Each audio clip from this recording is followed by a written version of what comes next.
You're listening to the Masonic Light Podcast. Starring Pete Ruggieri, Larry Merris, and Jason Lewis. This podcast is not endorsed by any Grand Lodge, and the ridiculous ramblings of the hosts are their own. So sit back and enjoy some Masonic conversation without pretension. And now, here's your hosts, Pete, Larry, and Jason.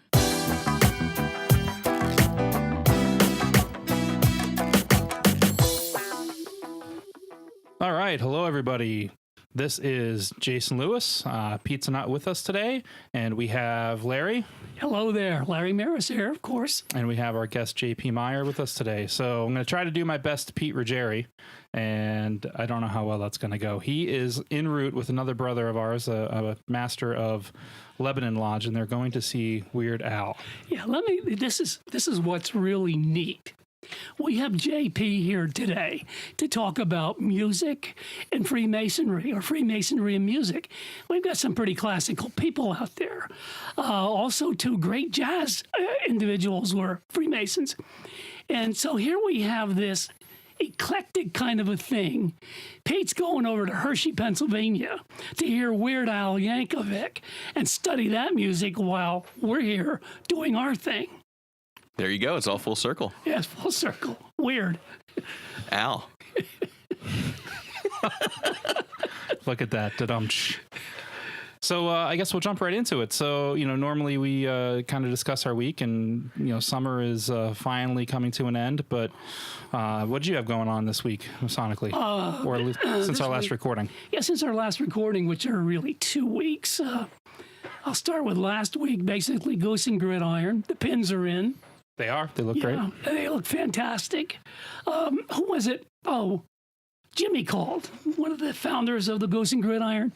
He called and said, "What's the 17 for?" And I said, "Look at both of them, 17, 17. Oh, the light went on. That's the founding of the Grand Lodge of England. Yeah.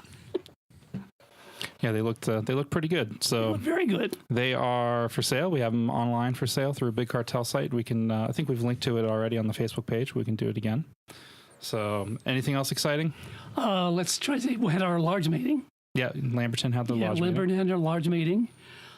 Chicken pot pie dinner, which was utterly fantastic. And I missed it. Yes, you did. I didn't come in jacket and tie, but I sure came with my stretchy pants. And Brother Josh Palmer, he did the speaking. He was our guest that night, which he would have been our guest, even though he wasn't invited to be so, because of the chicken pot pie, he'd have been there. Oh, of course. So he was our guest, of course, and did a great speech. It's always good to see Josh. So, and he was past master of Lodge 43. Yep, and just last year, he just had a little baby girl. That's right. Yeah, that's right. Yeah, and he's got some really exciting news coming down the pike. I don't know if that is public knowledge yet or not, but we had our Lodge Perfection meeting, and we all got word that he's going to get a cool hat and an extra degree, a white hat. Really? Yeah. How did he do that so quickly? He busts his butt. Whoa! Yeah. No one's aware of this news, though, right? But we'll have to find out if this needs to be edited. Nah, don't edit it. Come on. There's been some comments out there on Facebook kind of alluding to it, but I believe that he has to wait quite a while until he gets it presented, because they meet once a year. And once a year, yeah. They elect and vote, and then or nominate and vote, and then he has to wait to be presented for the following year. But great week that happened within just a few days of each other. The birth of his daughter, who's a little early, but I hear she's doing good. And then the news about his hat, and You had a board meeting of Preferred Lodge of Perfection. Yeah, Lodge Perfection back in session. So we're there's a lot of stuff going on with Lodge of Perfection, including the one-day class that we have statewide. for Blue Lodge and Scottish Rite Masonry and then Shrine. And I've heard that York Rite is jumping in on it too. So I don't know the details about that, but that's October 29th. So if we have any Pennsylvania listeners, which I'm sure we do, that are not Masons or not Scottish Rite Masons, that's happening. There's the shameless plug. And yeah, we have our first stated meeting back from summer break in Lodge Perfection next week. JP, how about you? Anything exciting? Nothing too exciting. I mean, I've been working at the Dutch Apple doing my thing, so shameless plug on my end. Phantom's still running if you need to get tickets. Other than that, unfortunately, the job keeps me away from the craft a lot. So I miss a lot of the meetings and all that kind of stuff, but every time I can, I like to be back among the brothers. Dutch Apple, for you folks who might be out of town or somewhere in Pennsylvania, is a phenomenal music theater. And what's really great about it is they also have a buffet that is really outstanding. So you go eat, go drink, and then you can watch the theater, whatever. And then they put great shows on. And I'm telling you what, it's a first-class operation. It really, really is. It's great to have something like that in Lancaster County. It really is. I don't think we did anything else. We had Goose and Gridiron, and that was another good show. Lots of guys there. Pot pie was amazing. I ate way too many plates. I've been called out of how many online. Actually, I think you won the night. I did. I think you had 5. They were small. They were D-Malay sized. Oh no, nothing's D-Malay size. And I think that's really John about it. Hoover, if you're listening, you got to correct that. How about Pete? Pete's been busy with Grotto, of course. Right. But I don't know what's going on other than the fact that we got a notice in the mail in the Grotto News, which he does a lot of that work. And it's an outstanding piece. Gets an award winner, actually. The fact that we have a meeting back in the sometime in September. 4th Sunday. Yep. Yeah, 4th Sunday. Thank you, Jason. And that should be great. The upcoming thing, though, in October is going to be unbelievable. Every October, we have a Halloween party. We all dress up. We call it Halloween Hootenanny. People from New York come down. People from Virginia come in for this thing. It is unbelievable. And since we have a bar at all of our meetings, it gets really unbelievable. It's also an initiation night for all new members. And we usually have a really special guest. Now, the special guest is coming in this late October, and actually, we're going to have the privilege of interviewing him. And that's Brother Barry Banks, who is an opera tenor, probably one of the finest operatic tenors in the world. He's part of the Metropolitan Opera in New York and part of the Met in London, and he travels all over the world actually doing opera. He's coming in. He was there about 3 years ago, and actually he came dressed as a nun. I hope I don't offend anybody. It's all guys with a garter belt. Oh. And he kept lifting his habit. What a character he was. Did not have a clue who he was, but he was great. And in the ceremony, he played the part of the devil's, whatever, it was the one that lays on the floor like a snake. And he did that. He was fantastic. At the end, when he took the garb off and everything like that, and we were getting ready to leave, he got up and he sang. Now, there were 75 guys in there of all walks of life who got up and gave Barry a standing ovation. This man is phenomenal, and I've been following him ever since. That's Barry Banks. Can we get him to sing on the podcast? Hopefully we can, yeah. Can we sing with him? Yeah, no. Oh, yeah, you can hear my voice? That ought to be really great.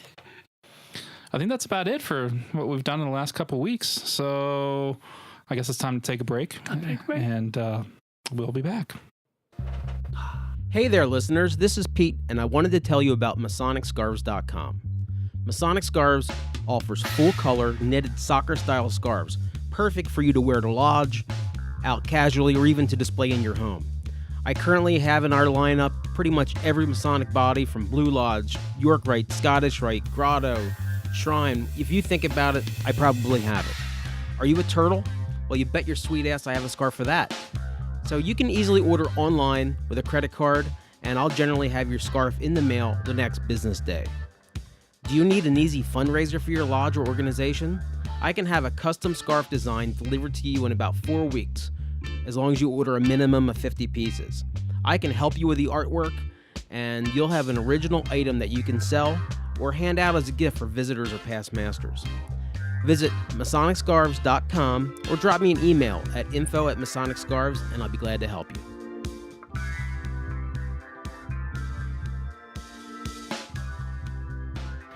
Hey, we're back, and we're back with Jason Lewis and myself and our special guest tonight, John Paul Myer, JP Myer, and I don't know if it's John Paul, but that's how I remember your name. It is John Paul. You John got it Paul. right. You were named after the famous sea captain. You could say that. You could say that, okay. Or the Pope. But actually, I've been named after two uncles, one from each side of the family. Oh, okay. An Uncle John and an Uncle Paul. I should have figured that. Well, anyway, it's great to have you here tonight. And we talked earlier today about the role of music in Freemasonry. And we happen to belong to a lodge. We both belong to 476 Lamberton. Mm-hmm. And we happen to belong to a lodge that has a piano sitting in it. It's never been played as long as I've been there. I don't think it's been tuned as long as you've been there. Yeah, I think you mentioned it hasn't been tuned either. We use it. When past Master Drew Bullington is there, he plays a national anthem for us. He does, really. Yeah. Well, we need someone to play our national anthem for ours, too. But anyway, we have all of us. And I can remember it was about 3-4 years ago. You gave a lecture on music and Freemasonry. And it was fantastic. As a matter of fact, I told you that should be presented to the Pennsylvania Lodge of Research. That's one of the best we've ever heard. And as a matter of fact, Jim Tolley, who is in our lodge, of course, would like you to come back and do that. So we'd like to schedule you for that next Sure. year. Anyway, so why don't, and here again, I don't think Lamberton's any different than most of the lodges in First District. Mm-hmm. I don't think anybody does music except one lodge, and that's an effort of the Effort Lodge 665. We don't do it, but yet it really is an important part of our craft, and we totally ignore it. Right. What? To me, it seems like it's just a lot of tradition from the area and the lodge that you're in. You know, if it's not been done for so long, the new guys don't know that it even was something that is to be done. But you're right. It's a very big, important part of Freemasonry in general, and there's lots of things that you can do musically in the lodge. My dad's lodge, I think we're going to talk about the Hermann Humboldt Lodge a little bit later, the German lodge. They used to have an accordion player in the lodge who would play music as people were walking around and all kinds of underscoring for things that were going on. It was great. I got a kick out of that the first time I went to visit my dad in lodge. So, yeah, music, it all depends on the lodge where it's at. Yeah, it's kind of a shame, though, because really, to me, I think it could add so much. A couple of our Lamberton people went up to Ephrata, and they raved about the fact that the closing of the lodge, they sang the Masonic hymn, and everybody loved it. They said that is beautiful. Mm-hmm. And again, I don't think I've ever belonged to any lodge, even when I was in South Carolina. We didn't do music. Right. Right. I know that York, right. When we visited our local Prince Hall that meets in the same building as our lodges, they sing quite a bit. I mean, they don't play music, but they're constantly singing. So, and they have a lot of escorts. So if someone needs to approach the east, they have, stewards that come or marshals that, excuse me, that escort them to the front. And while that's happening, they have, everybody can sing some either Bible hymns or similar. I take it back. When I came into the lodge for my third degree in South Carolina, and I'm not giving anything away here. If I am, you can delete it. I came into a dark lodge with candles surrounding an open casket. And the whole group of Masons that were in there on the sidelines were singing, "Nearer, My God, to Thee." And I said to my guide, "You're not putting me in there. No way, I'm going in there." And I balked. I stopped. And he whispered in my ear, he said, "This is just for show. Don't worry about it." So there was music that night. Right. There you go. Yeah, was it kind of wanted to hear. Yeah. Well, it's interesting because from the research I did, there's so much music that is specific to a certain lodge, like the "Nearer My God to Thee" type thing. But there are actually published odes that are to be used for lodge that you can find published in the Amen Reason too. There's an opening, closing ode. There's an ode for each of the craft degrees. There's lots of music that is published and part of the Amen Reason that you could implement, and they're sung to pretty common hymn tunes. Most of them. Some of them have their own published tunes. So Yeah, I was on Masonic, Masonic music last night, and I was looking at, there's a whole raft of opening, closings, very ceremonials, funerals, and so forth. And I tried to listen to some of the music, and let me tell you, oh gosh, I can see maybe why we don't do some of it, because it's not great. And then I went to a site where I listened to Masonic hymns, but it was just the music part of it, with an organ that some organ manufacturer must have sold in 1958. It was awful. It was really awful. And it reminded me of a funeral home back in the 50s and 60s. You know, they'd have an organist there, and it was the worst organ music you've ever heard in your life. That's what it reminded me of. Which is when I talked to you today, I said, I wish we could put a pipe organ in our lodge. That would be awesome. But yeah, that would be great. I don't know that you'd want one of those little Hammond organs. I think a lot of the music thing is all in presentation. If it's something that's going to turn people off, they don't like the sound of, they're not going to be interested in singing it. That's what I listened to, some of those hymns that were musically played on. It must have been a Hammond. It wasn't good at all. Yeah. Yeah, so. Yeah, sometimes those organs, I mean, the organ in my church in Philadelphia is undergoing renovation right now, and I'm left with just a little bit of it, and I'm like, oh, man, I can't with this anymore. Yeah, that's one of the things I said I was going to bring up tonight, too. You are a very accomplished organist, and you also, on Sunday mornings, you head down to Philadelphia. Every Sunday morning. You do the organ down there. Tell me a little bit about that. Yeah, I've been a member of that church for as long as I can remember. I think somewhere in, 8, 9 years old, we started attending there with my father, and it's a German Lutheran church, still has services in German, Old Zion Lutheran. And about when I was 16, one Sunday, the organist just didn't show up, and it was about 5 minutes before the service was supposed to start. And they came up to me and said, hey, you play piano, get behind the organ. I'm sure you'll be fine. And that was the start of it. And were you fine? I was not fine, but I got through the service anyway. Thankfully, they're a very forgiving congregation. Then I went to music school at Millersville, and I kind of came back and forth, and there was a couple organists in between there. And then when I was done with college, I still was going, and the organist that they had hired had left to go to a bigger cathedral, a more full-time job. And I offered, and sure enough, I got the contract. I've been playing there every Sunday. Yep, every Sunday. The nice 5:30 in the morning, 6 in the morning, travel to Philadelphia. Yeah. Who fills in for you when you're unavailable? Oh no, there's no unavailable. No, I've had subs in the past if I can't be there. And actually, when the organ was down for a while, because of the renovation, we couldn't use it. I was using a hookup similar to what I would use if I was doing keyboards in a theater production. Going through main stage, I had organ sound set up, and I could pre-record it. And I found QLab, music production program, and we were able to send that to my dad, who can sit there and hook into the church sound system and go through the QLab prompts. Then I've pre-recorded all the hymns, all the responses, everything like that. So if I have to leave a German service, for instance, to get to the theater on time for a matinee, my dad will actually fill in for me playing what I've pre-recorded during the week. So that works out pretty nicely. So he's like a church DJ. Pretty much. I guess you can put it that way. Nice. I think he prefers to be called the assistant organist, but he's okay. Well, it may sound unusual that the entire Lutheran service, do they do it in Lutheran all the time, or do they do English sometimes? There's two services on most Sundays, an English service that's at 10 and a German service that's at 11:15. Wait. Is Lutheran a language? Lutheran a language? Yeah. You said they do it in Lutheran? Did I say that? We do it in Lutheran in both services, but in English language in one and German language in the other. Right. Yes, Lutheran is a language, a culture, a society, a world. As my uncle used to say, once a Lutheran, always a Lutheran. That's right. And you know the old saying, where there's two Lutherans, there's three opinions. So just keep that in mind. Another thing, too, we talked about the German Lodge, and I'm jumping ahead here because I was saving this to the end, but we're in it.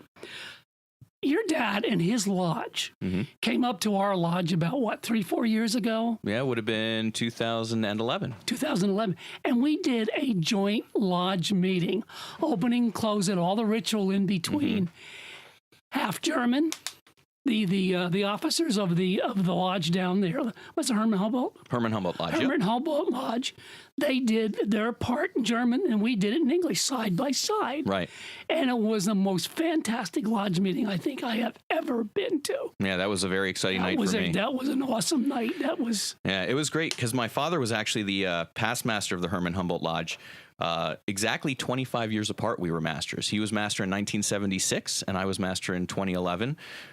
So that was really special. The both of us got to stand up in the East and preside over the lodge. Yeah. And just like you said, I would do the thing in English, and then he would say what he was saying in German, and we'd go all around. And there's a funny story. I think it was either the junior warden or the senior warden forgot one of their lines in the opening of the lodge, and they leaned over to their German counterpart and says, "Do you remember what I'm supposed to say here?" And the German senior warden said, "I only know it in German."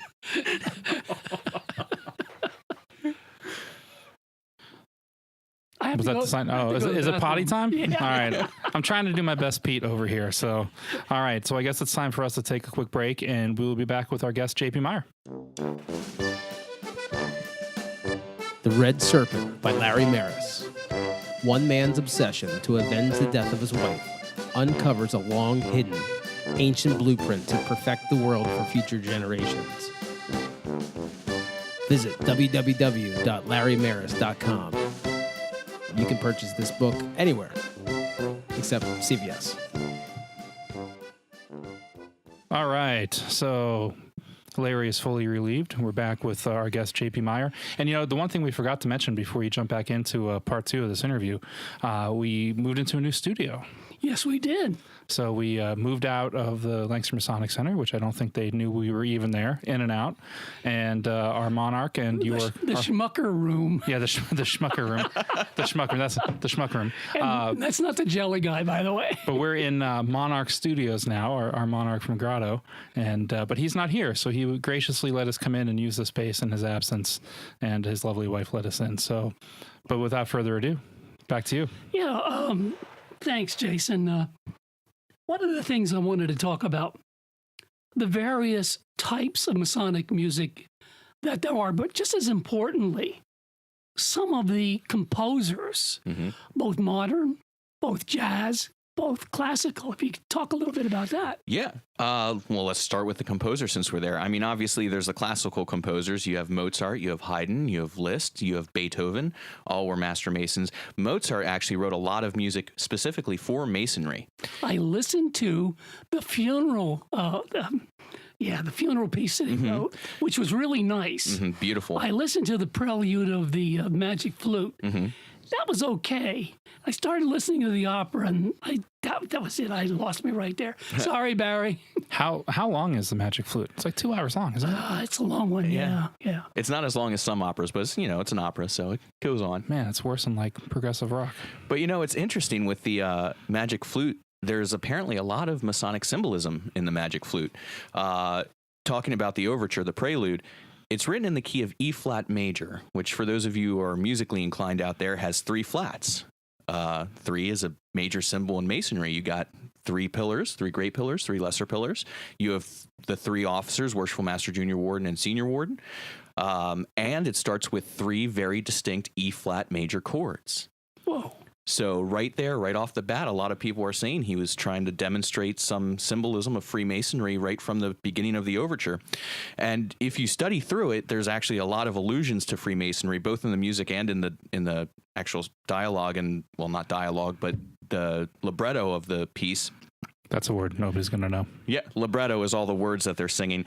And the person who wrote all that is actually another Mason. Hold on, I got to dig up my notes here because I want to say the name right. Where is the notes? I'm jumping around too much. Oh, there it is, Schikaneder. He was the librettist for Mozart's Magic Flute. And there's a theory going around that in Austria, at that point in time, the king was worried about the Freemasons, and he limited the amount of lodges that were able to operate in Austria at that point. Mostly because they thought it was like an evil thing coming to take over the whole kingdom. And if you watch the opera, it's very much an initiation piece into knowledge. And they go through the whole thing, and at the very end, the person who's the master of the lodge or the master of the group that initiates knowledge turns out to be not a bad guy. He's just a bunch of good guys that bring light to knowledge. And eat chicken pot pie. And eat chicken pot pie, lots of it in bowlfuls. I love that song. So there's lots of symbolism just in the magic opera. But he also wrote another piece for his dad. When his dad went through the Fellowcraft degree, he wrote a piece for the Fellowcraft degree called the Gesellenreise, or the Fellowcraft's Journey.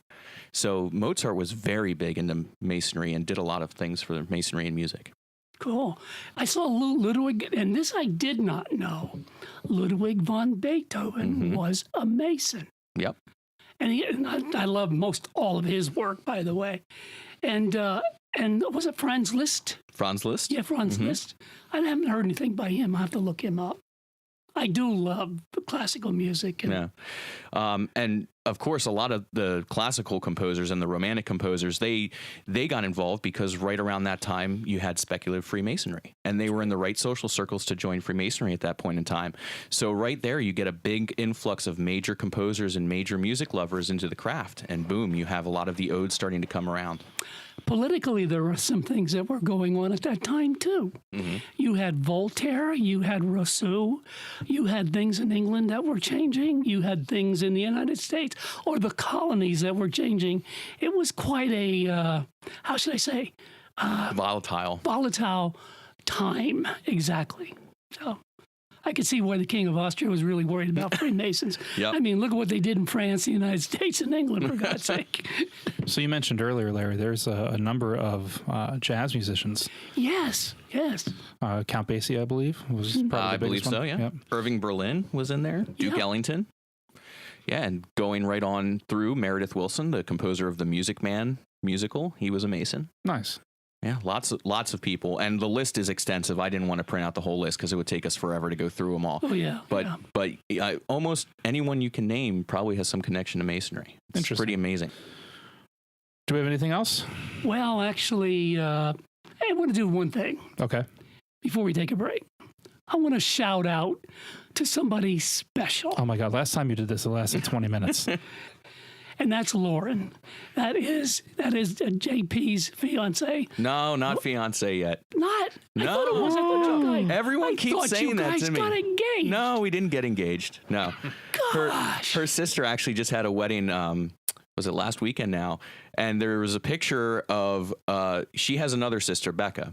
And her sister's boyfriend and I and her sister and her all posed for a picture. And the two of us, the guys, were kneeling down on our knees and the girls were sitting on chairs. And now everyone in both families and all our friends are like, Did you are propose? You propose? No, it was not a double proposal. It was just supposed to be a goofy picture. So are we going to need to edit that portion out, talking about... Oh, no, we can still call out my lovely girlfriend. Well, let me tell you, she is a beautiful lady. She does a lot of things in theater. She's a professional photographer, I'm not mistaken. Yeah, she actually just won an award through Lancaster newspapers, I believe, for She's Reader's Choice. extremely talented. Nice. But here's the real thing. She's younger than JP. Good. A lot younger. So JP, well, I won't say a lot, but let me put it like that. This is a family show, Larry. I swore a little bit, but come You on. could almost say JP's a dirty old man. Oh my gosh. Now, come on, Larry. He's projecting. People But anyway, can't see me. They're going to think I'm as old as you. Lauren is a beautiful gal, and really, I hope you do get engaged, and I hope you remember to invite us to the wedding because it could be a live podcast. That would be amazing. I got to know, how big is this age difference? The age difference? Oh, how big is it? 6 years, 7 years? That's not That's bad. not that bad. Yeah, That's not that bad. No, I thought there was a bigger age difference in that. No. He picks her up in high school. Yeah. No. That is a lie. That is a lie. We met when she was fully legal. Wow, that went downhill quick. So, in any event, Pete's studio is super uncomfortable. So I need to stand up. I think it's time to take a break. Okay. We'll be back. All right.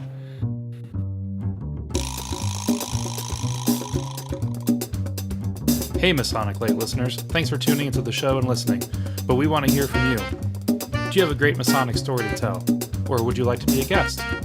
Or would you like to just call in and let us know where you're listening from or what lodge you belong to? We'd be happy to play it on an upcoming episode. In the meantime, find us at www.masoniclight.com or on Facebook at Masonic Podcasts and Twitter at Masonic Light. Please give us a call at 315-596 2766 or 315-59-MASON.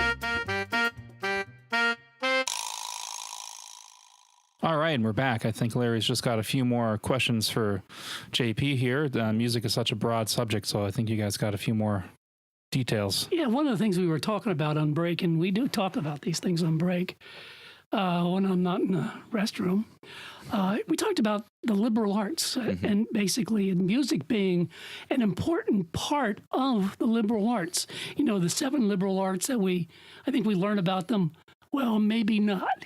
We did in South Carolina. We learned, we had a lecture on the 7 liberal arts in South Carolina going through the 2nd degree, and music was a very important part of it. You want to talk about that? Yeah, they're still in the 2nd degree here in Pennsylvania, obviously. I mean, not quite probably as in depth, but they're definitely mentioned as the 7 liberal arts. And the interesting thing is, why is music part of the 7 liberal arts? You have a trio, the trivium, and you have the quadrivium. You have grammar, rhetoric, and logic. Those are the 3, and that's, obviously having to do with discussion and talking and all that. And then you have geometry, arithmetic, music, and astronomy. And you're thinking to yourself, geometry, arithmetic, and astronomy, I can get. That's math. What about music? Why is music in there? That's an emotional thing. That's an art. Well, back when music first became something that was understood and studied, it was a mathematical challenge. It was something you figured out via math. How do you make a chord? How do you make a certain interval? So the Greeks actually codified it, and that's why it became part of that quadrivium. It was a mathematical challenge. It wasn't until the 1600s, 1700s, 1800s that music started becoming more of an emotive experience for people. And right about then, it became part of speculative Freemasonry. So, boom, you still have the 7 liberal arts. Music's a major part, and there it is. That is awesome. Not to dumb it down, but one of my favorite videos is the Walt Disney geometry cartoon with Donald Duck, and they're talking about math and Pythagoras and music, and they were talking about Pythagoras's secret society where they all had a mark on their hand, and in the cartoon it's a star.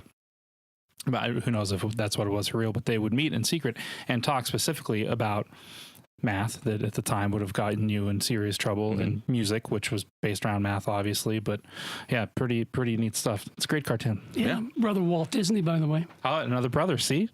Wasn't dumbing it down at all. No, you weren't. So I just got a message from our host, Pete, who's not here. He's waiting for Weird Al. He said that he can try to phone in. We don't have anything set up here to capture this but we'll put him on speakerphone, see if we can catch it. So I think what we're going to do is take yet another really, really brief break and set this up and see if we can catch Pete ready to see Weird Al.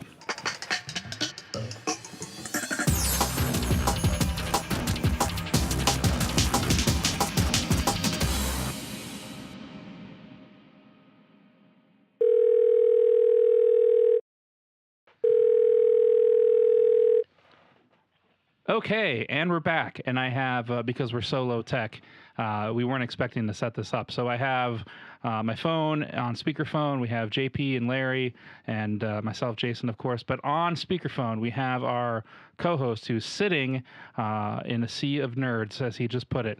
So say hi, Pete. Hey, Pete. It's amazing. I've never felt like I was the coolest guy in the room before. But it's like pathetic group of pasty, fat white men. I actually am their king. So if you haven't seen the pictures of us, I encourage you to check out Facebook, but I think that we pretty much all match that description. So are they bowing down? Did you wear your fez? I am not wearing... You know what? I can't hear a word you're saying, and it's just because it's loud here, and I've been drinking a lot of Jim Beam. But I am not wearing my fez. I am not wearing a Weird Al t-shirt. I am not wearing any tinfoil on my head like half the people here.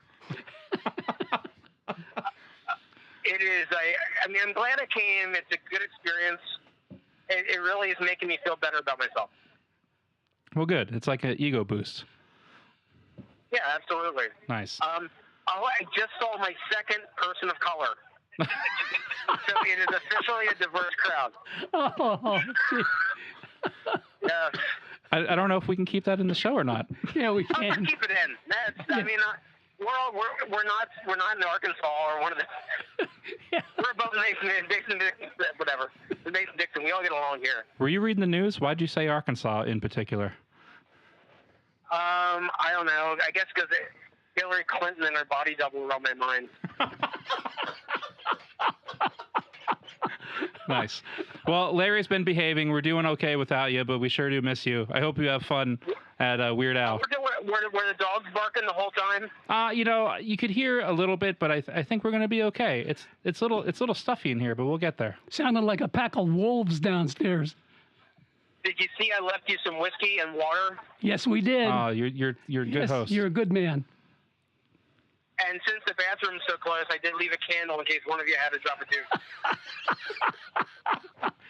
Always the gentleman. All right. In any event, that was Pete Ruggieri live from Weird Al. You got anything else for us? Any words of encouragement?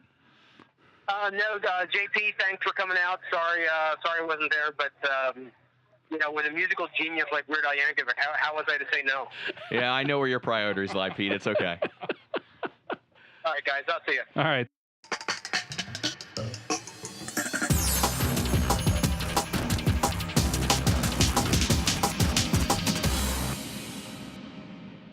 That was amazing. That was good. We need to do more things like that. I'm sorry, we're on the air. Oh, that's fine. We're going to wrap this up. Is there anything you want to talk about that we haven't so far talked about? I mean, this is such a vast field to talk about. What would you like to see Freemasonry do when it comes to music? You know what I would honestly like to see, even more than just putting music into a lodge that doesn't necessarily have the tradition of music, or taking music out of a lodge that might have a tradition? I think we need to do more to honor what our fellow craft degree teaches us. We need to better ourselves through the pursuit of certain studies. And, if people aren't mathematically inclined, or you're not, huge on speaking or conversing or something like that, sometimes music's the best way to go about it. You can find yourself at any age an electric keyboard for cheap. You can teach yourself to play even just a few chords or a melody you used to know, or something that your mom used to sing to you going to sleep. You can find yourself a teacher. You can sing in the shower. Music's such a beautiful thing to have in your life. And when you think about it, music's everywhere. No matter where you go, it's in your car, it's at the movies, it's, you go to a theatrical production, even if it's a play, you'll have music usually for scene changes and things like that. It sets the mood. It's an inherent part of everybody's life in just about every country you can go to. So why Masons don't feel the need to go out and learn more about music, and maybe even just take a voice lesson, just on the off chance that you might like it. It does influence us, and you're absolutely right. It's everywhere. When I write, I have Anya in the background because she takes me into certain places where I can dig down and write fiction. And usually the fiction I write's kind of black and dark, or whatever you want to call it anyway, and it's perfect. So it does influence. It helps me write. No, you're the one buying her records. Yeah, I'm buying. Absolutely. Not going to lie, Sail Away has been on rotation every now and then. Yeah. I think it's in everyone's library. Yeah, right. It's interesting. I heard a Masonic education topic talking about the Fellowcraft, and Fellowcraft is one of my favorite degrees. And in Pennsylvania, those of you that aren't from PA, I encourage you to come check out how short our Fellowcraft is, and it's. I don't think it's any less serious than another jurisdiction, but I do think that our Fellowcraft might be a little shortchanged because it's so quick, and there's huge discussion about that degree in other jurisdictions. Should we take our last break? And let's take a break. Oh, we got 2 more breaks. We got to do some quick news, and then we'll wrap it up. Okay. All right. We'll be back.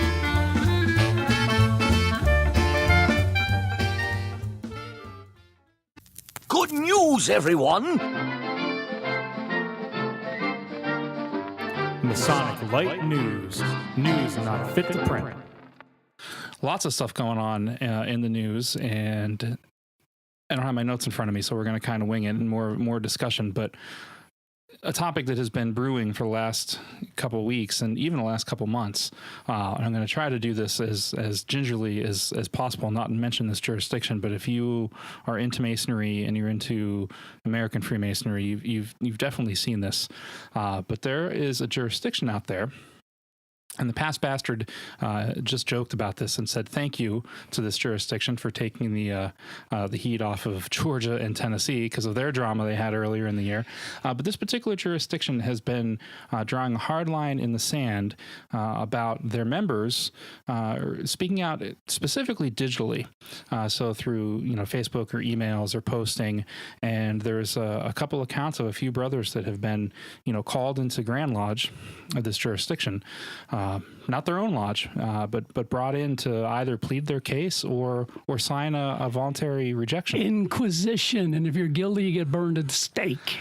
That's what it sounds like, and it's interesting because that's one jurisdiction, and I'm treading lightly because there's obviously podcasts and there's blogs, and the world is a lot different than it was 50 years ago. But I got a message from another fan of ours that belongs to a jurisdiction in another country, and we won't name him either. And he's relatively vocal about things that are happening, and not negative, not satire. I mean, he's a very serious Mason. But in his jurisdiction, he just received an email that a few years ago, an edict came out that said that any discussion about the esoterics or alternative meanings of landmarks or your perception of some of the things that we learn needs to be approved by their Grand Lodge. So, in effect, if you have a conversation about what does a fellowcraft degree mean to me, or what does this working tool really mean to me, the only thing that they're allowed to talk about is what's written in the ritual manuals or in their rule books. So, I think that it's going to be interesting, coming up in the next few years, because obviously it's the digital age. Everybody has an opinion, and everybody has, a soapbox to mention it. But there's some of these satire sites that these guys remain anonymous, and no wonder, because they're probably afraid. So what are your guys' thoughts? Yeah, exactly. It reminds me historically of what happened to Lodge 43 about 150 years ago. They had their constitution and bylaws revoked by the Grand Lodge of Pennsylvania because they were not towing the Grand Lodge line, and there was a lot of disagreement. Had to do with ritual, had to do with people coming in to teach ritual. It was a real mess, and actually they lost their constitution for a period of time. And a fellow by the name of James Buchanan, thank you. Happened to be president. Yeah, happened to be president of the United States. Actually went in and put everything back together again. Well, so this is the 200th year of him being raised, and when he was master in 1823, back then the Grand Lodge didn't come visit very often. There were no district deputies, and there was no cars, there was no turnpike, so they didn't make it out here very often, and the ritual would start to sway from the way that it was written or secretly written or mouth to ear. And Buchanan, as master, pitched a fit, and considering his political status, I think that he got a little bit more respect than some of the other masters that came before him. And he said, basically, and I'm paraphrasing here because I wasn't there, like, you can't come out here and criticize me when you're only out here once every 2 or 3 years, right? And there needs to be a solution. And I don't know if he turned in the warrant and said, until you fix it, I'm shutting us down, or if they took it. But regardless, when they got it back, they handed it to him and said, here you go, here's a solution, and you are our very first district deputy in the first Masonic district. Wow. So that's where district deputy, at least in Pennsylvania, came from, was from Lodge 43 and James Buchanan pitching a fit about, not having basically instructors like we do now. That's interesting. I had no idea about any of that. You're not going to believe it, but I got wires tangled around my foot. Oh, my God. You can't take Larry anywhere. How do you eat spaghetti? That's a good report. Just one little side note here. James Buchanan was never married. Yeah, he was not. That's not all I'm going to say. His sister was First Lady, right?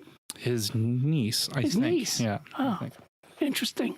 I think he was the only president who wasn't married, right? I believe so, yes. I was going to say that, but I would hate to be proved wrong. Yeah, and I think he was the only Mason that inspired the anti-Masonic political party. I mean, that was pretty much in response to his questionable leadership, if you will, not to get in the political side of it, but...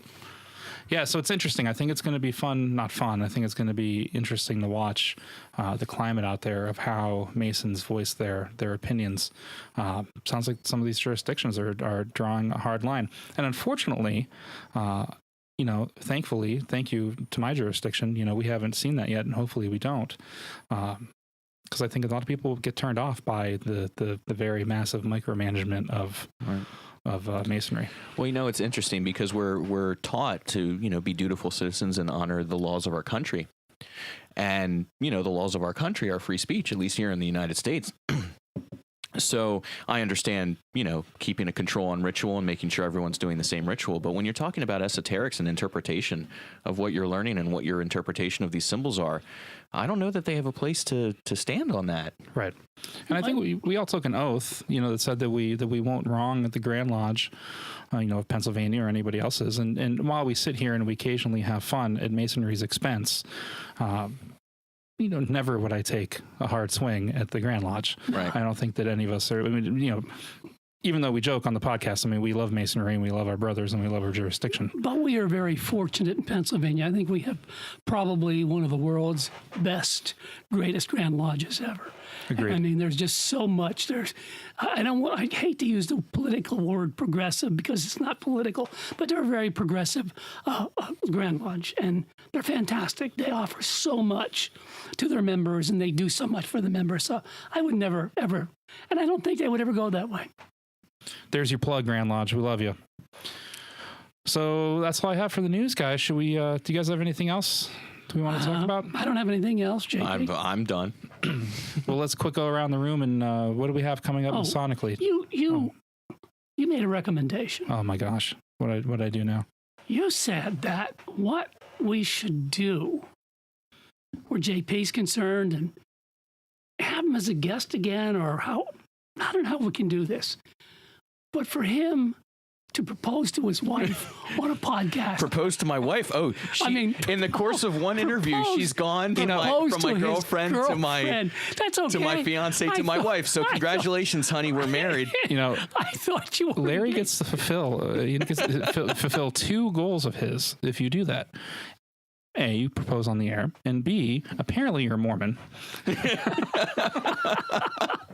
and you have a couple wives going on. So, shh, they're not supposed to know.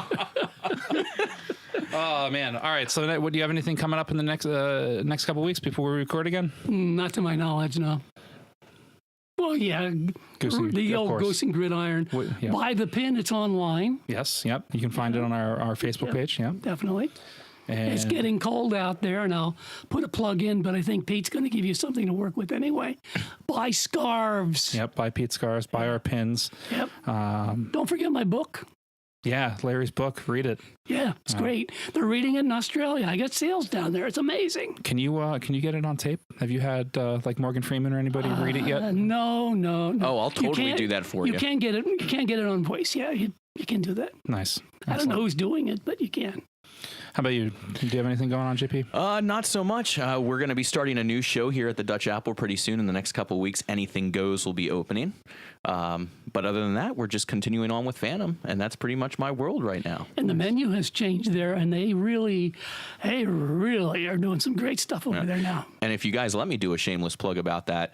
So for those of you who are in the Lancaster area, if you want to come down, we have our normal buffet on most nights, but on Thursday night, we actually have a specially served meal. You will actually be served at the table. Whoa. So you get a menu and you have your options, and they'll bring you your service as just like you would at a normal restaurant. So that's something new that we just started this year. It's more in the Lancaster area. You have people coming in from as far north as Reading, basically the central Pennsylvania area. You have a good following all over Central PA, and Central PA is about 3 million people.